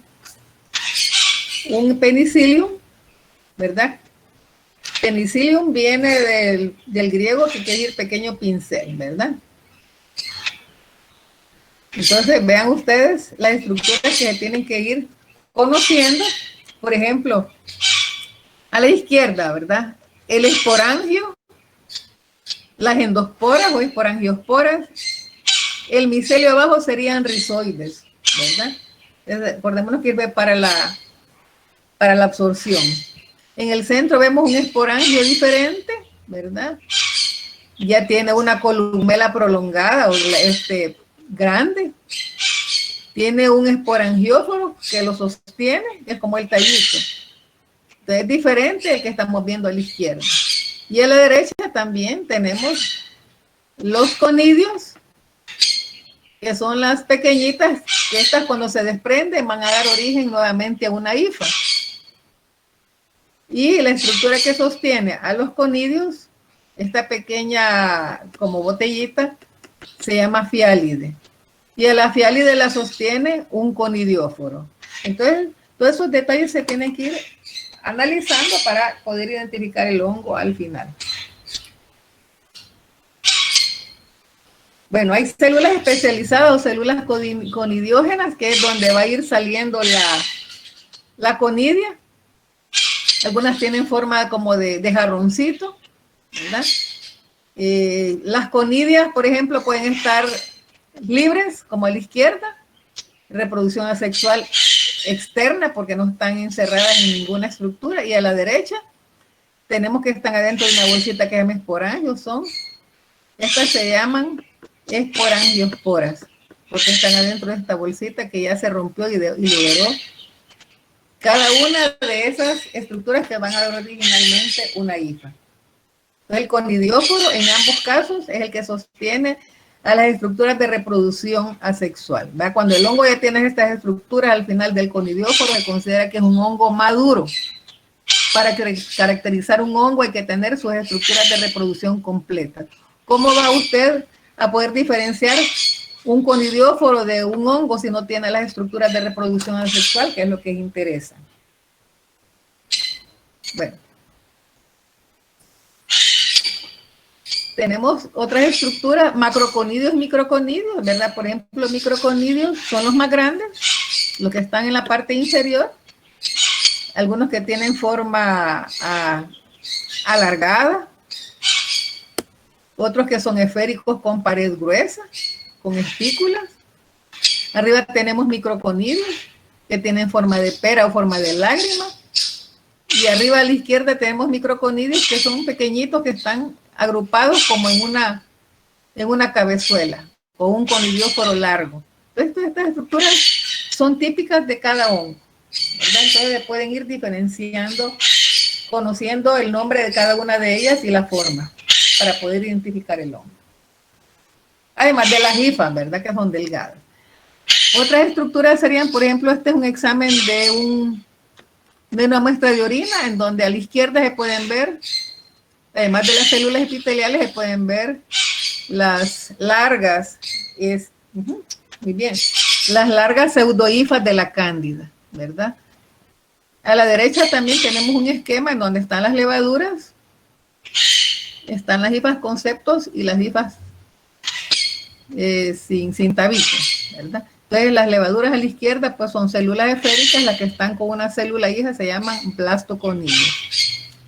Y abajo también tenemos otras estructuras, como es que los conidios se pueden ir formando a partir de un conidióforo, ¿verdad? En el caso de que se formen a la par del conidióforo, ¿verdad? Aquí se le llaman simpoduloconidia o simpodulosporas. Hay otras que se forman sésiles o pegaditas a la hifa, pegaditas, no tienen esa esporangióforo o conidióforo, sino que pegaditas a la hifa, ¿verdad? Se llaman sésiles, aquí se llaman, y depende de la forma, pues hay una que tiene forma triangular, se llaman raduloconidias. Entonces, es de ir viendo, esto es propio del Sporotrys chain, ¿verdad? Es que hay estructuras que son típicas, características de un cierto hongo que puede ser fácilmente identificado con solo la microscopía y con algunas pruebas especiales. Aquí tenemos, por ejemplo, de la cándida, podemos tener un tubo germinal, ¿verdad? El tubo germinal, que es cuando la levadura empieza a formar un filamento. Y a la derecha tenemos las estructuras de doble pared gruesa con hebras, con hifas, que se llaman, se caracterizan como clamidoconidias, ¿verdad? Esta es una conidia modificada, son conidias de pared gruesa, y en el caso de Candida albicans es característica de ella. Se puede diferenciar de otras especies de cándida, la producción de clamidoconidias, que son estas estructuras de pared doble gruesa. Sí, está bien, licenciado. Vemos también el penicillium, que significa pequeño pincel. Pequeño pincel. Entonces, ¿cómo observar las fiálides? Que son estas estructuras que van a sostener a las conidias. Entonces, el hongo tiene que estar completo, no va a observar un hongo fraccionado con las conidias sueltas, tiene que estar completito. Y para lograr que el hongo crezca completito, tal como crece en la naturaleza, hay técnicas, ¿va? Que más adelante se las van a explicar en su curso de micología. A la izquierda vemos que el conidióforo que sostiene a las conidias, que son las redonditas, tiene una forma bien característica, ¿va? Tiene forma de florerito. Entonces, este se le llama fiálide.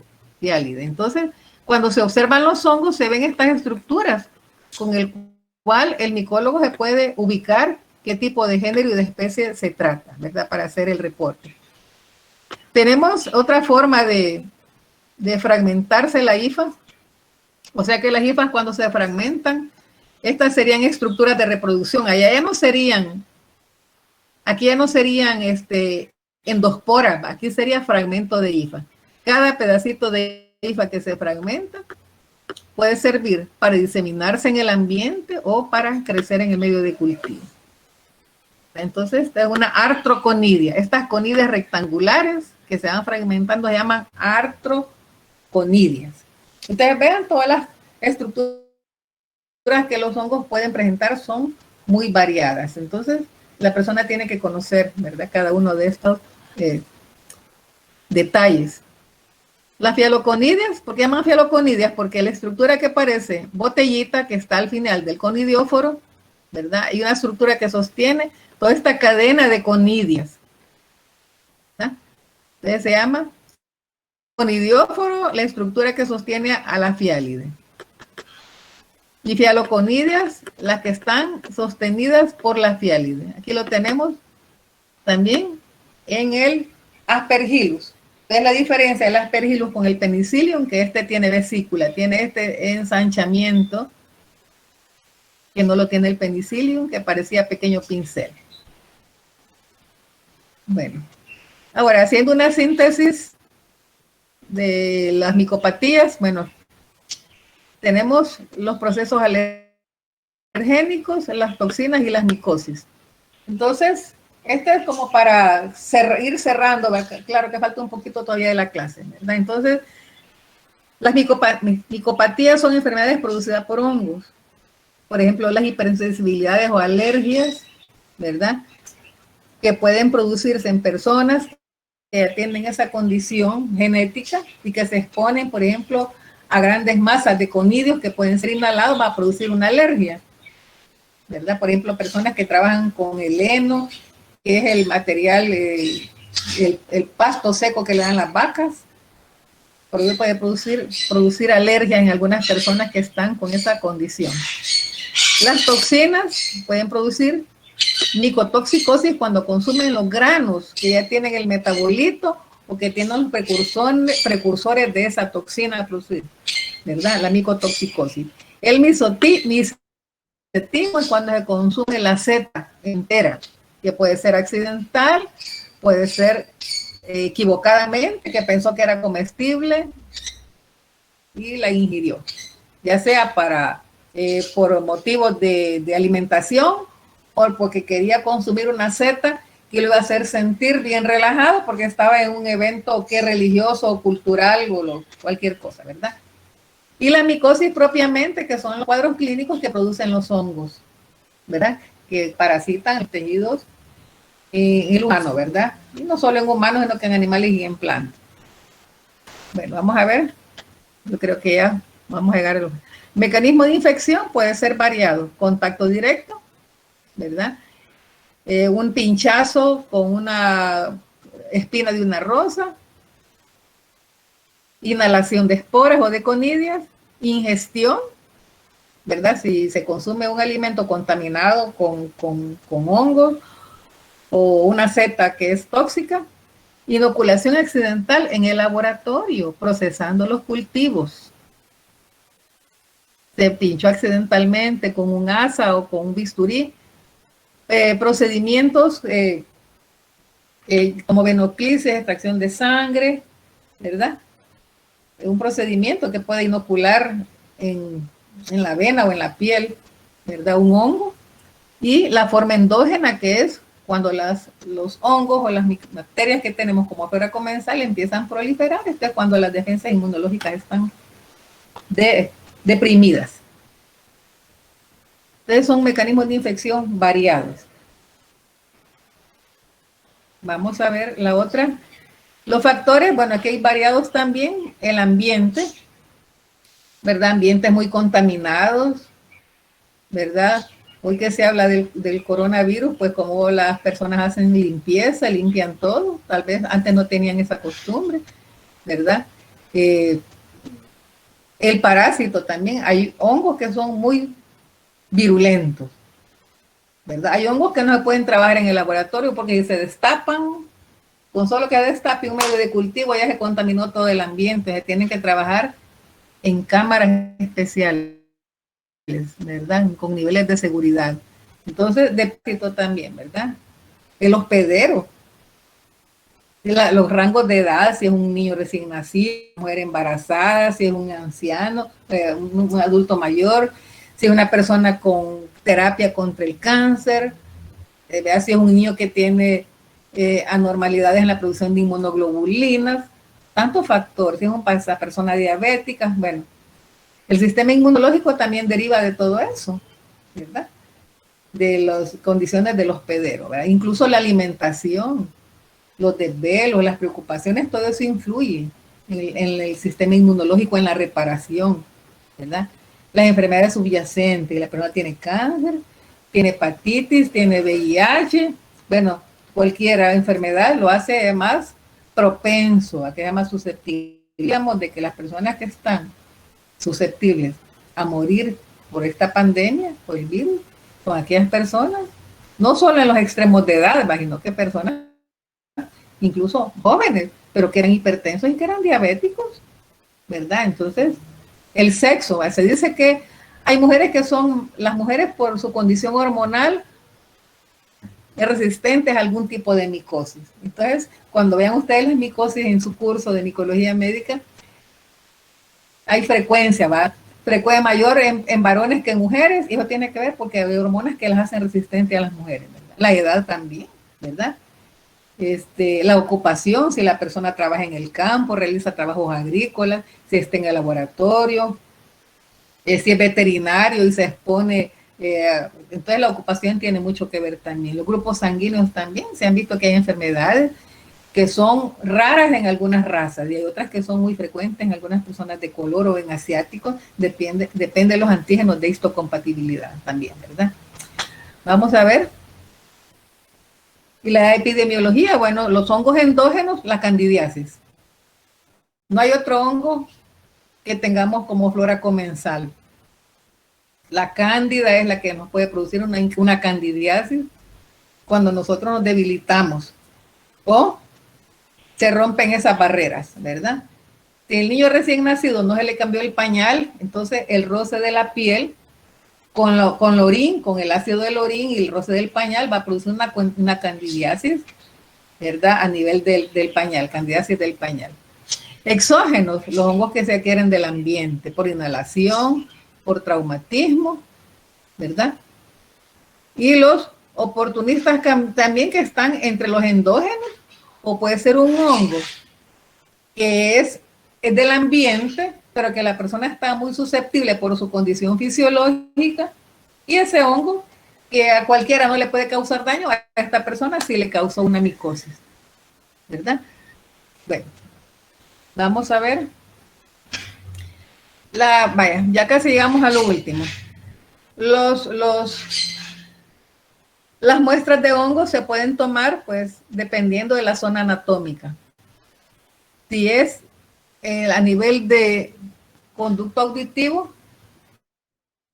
toma con hisopo, ¿verdad? Con hisopo, porque hay una zona bastante húmeda, en donde si no se hace una buena limpieza, entonces pueden formarse hongos ahí, principalmente el género Aspergillus. Si no, vean ustedes ahí los puntos negros que se ven ahí.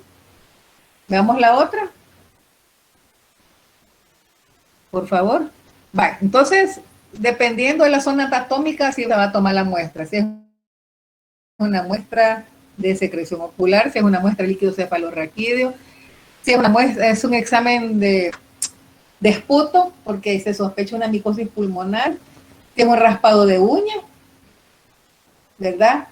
Si es un raspado de piel, si son muestras de cabello, depende, ¿verdad?, la zona anatómica. Si es una fístula que drena ese material ceroso, entonces así se va a tomar la muestra dependiendo de la localización. ¿Ves que eso qué es lo que se hace? Se hace el examen directo, o sea, se raspa, si es una uña, se raspa la uña, se lava bien unos días antes la persona para la toma de la muestra, se hace el examen directo y se hace el cultivo. Entonces ahí tenemos pues a la izquierda el crecimiento y las estructuras. Vean que se prefiere sembrar los medios más que todo en tubo, ¿verdad? Porque hay menor superficie de contacto, la placa es muy abierta, se puede contaminar. Examen directo cultivo, después caracterizar el hongo a partir de los cultivos. Hay otras pruebas, por ejemplo, la lámpara de Wood que utilizan los dermatólogos. Aquí tenemos, por ejemplo, la fluorescencia rojo coral en el caso de eritrasma, en eritrasma de los pies. Vean ustedes. Entonces la luz de Wood es una lámpara de mercurio, es luz ultravioleta, que va a dar diferentes tonalidades dependiendo del hongo, los componentes que tiene el hongo para emitir esa fluorescencia.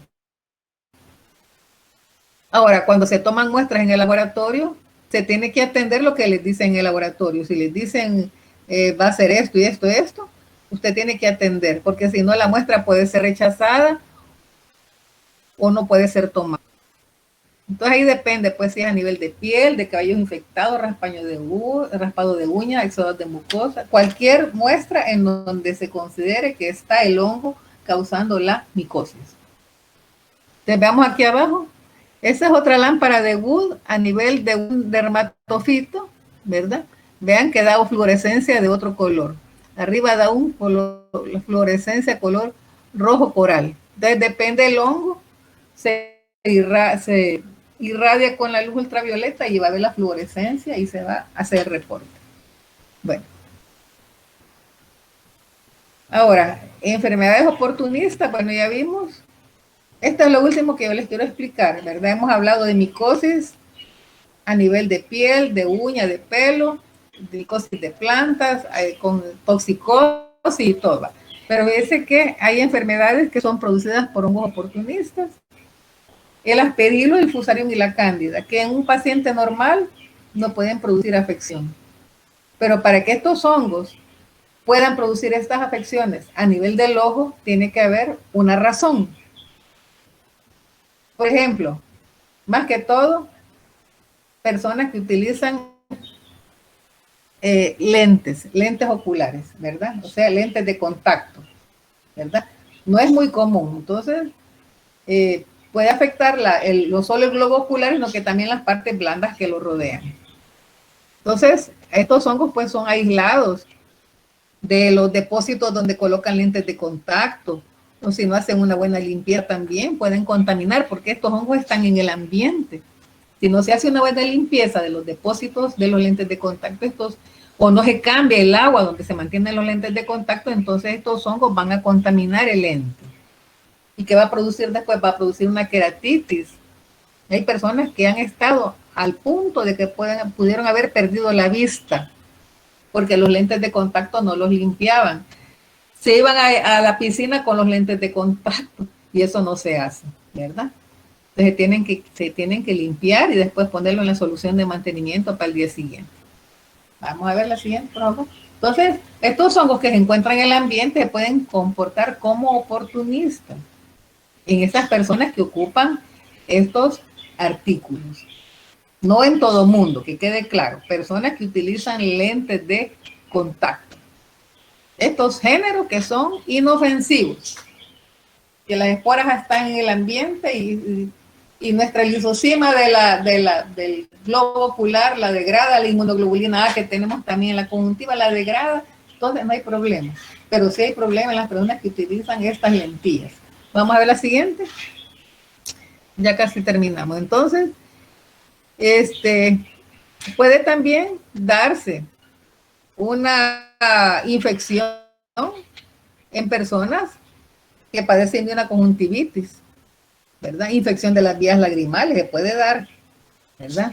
Entonces, si las estructuras vecinas están afectadas, puede llegar al globo ocular y producir una queratitis. Bueno, ahora, ¿qué es lo que tenemos que hacer en este caso? Bueno, entonces veamos, esta persona tiene ya, la córnea es la membranita que cubre, ¿verdad?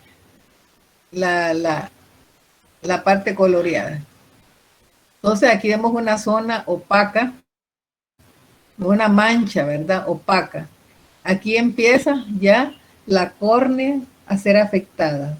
¿Qué pasa cuando toda la córnea se opaca? La persona puede perder la visión. Sí hay trasplantes de córnea, sí, pero no son como decir, me voy a quitar el pelo, va, a la peluquería. Trasplante, ¿verdad? Entonces, ¿para qué llegar a eso? Entonces, esa opacidad puede ser progresiva. Entonces, se va a producir al final una úlcera y eso es irreversible. Ahora veamos cuáles son los cuidados que se deben de tener.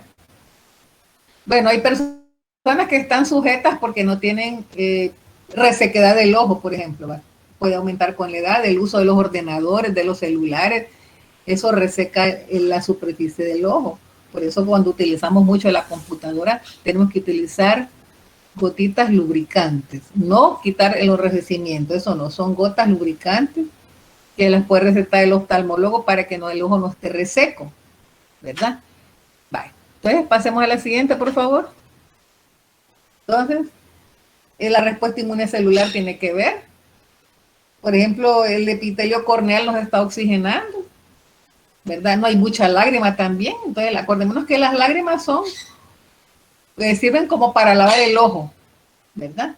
El reflejo del parpadeo es para proteger que nos entre alguna partícula extraña y después viene la lágrima y limpia el globo ocular, ¿verdad? Entonces, vamos a ver qué podemos hacer para evitar que nos pueda producir una afección a nivel de ojo. Entonces, ¿qué pasa con las lentes de contacto colonizadas? Si no se limpian, queda el material de proteína proveniente del ojo, ¿verdad? Y entonces ahí lo ponemos con el lente de contacto que tiene proteínas del día anterior, ahí se va generando una capa, y eso nos puede producir una infección. También que el lente se deteriora, si es una sustancia química que puede ser atacada por bacterias, ¿verdad? Entonces es necesario hacer la limpieza. Pasemos a la siguiente, por favor. Entonces, ¿qué es lo que hay que hacer? Los estuches donde se mantienen los lentes de contacto pueden capturar microbios. Y vean ustedes que se detectó Aspergillus. Se hizo un frotis de este líquido que estaba en el fondo de este portalentes y se vio que había Aspergillus ahí en el fondo. ¿De dónde había llegado ese Aspergillus? Del ambiente, ¿verdad? De los líquidos de mantenimiento que no se cambian con facilidad, de que no se hace una buena limpieza de estos estuches y que el lente de contacto también se pone sucio ahí y se maneja también con los dedos sucios del lente. Eso no se tiene que hacer. Veamos la otra. Entonces, ¿qué pueden provocar? Se irrita la córnea, pues no solo es la irritación, el enrojecimiento, sino que puede producir úlcera. Entonces, la úlcera es una queratitis micótica grave, producida por esos géneros que tenemos ahí, que son géneros de hongos que están en el ambiente, ¿verdad? Y la cándida que la tenemos alojada nosotros como flora comensal, especies de fusarium. Yo creo que ya casi terminamos. Entonces, ¿qué es lo que hay que hacer? Lavarse las manos, ¿verdad? El uso de cosméticos tienen que ser personales, ¿verdad? No prestarse los cosméticos de pestañas ni de lápices de ceja, es personal, como el cepillo de dientes, ¿verdad? Evitar rayarlos utilizando algún material, sino que es ya con los dedos. ¿verdad? Primero con los dedos se le quita la proteína y después se limpian bien. ¿verdad? Que no tienen que estar rayados ni con grietas. Y eso puede venir de fábrica, entonces en esa grieta se puede depositar también un microorganismo. Ya vimos que el Aspergillus y esa serie de hongos están al servicio de un lente de contacto en malas condiciones.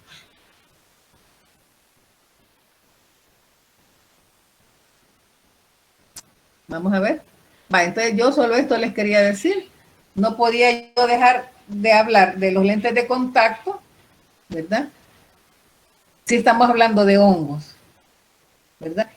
Entonces, lo primero es la higiene de todo, ¿verdad? Hemos visto lo que deterioran los hongos, la humedad en la ropa, en los zapatos, almacenar bien los alimentos y sobre todo conocer cómo es que ustedes van a identificar los hongos el día de mañana cuando estén trabajando en un laboratorio. ¿Qué es lo importante que tienen que ustedes determinar? Claro que la micología no se hace en cualquier laboratorio, ¿verdad?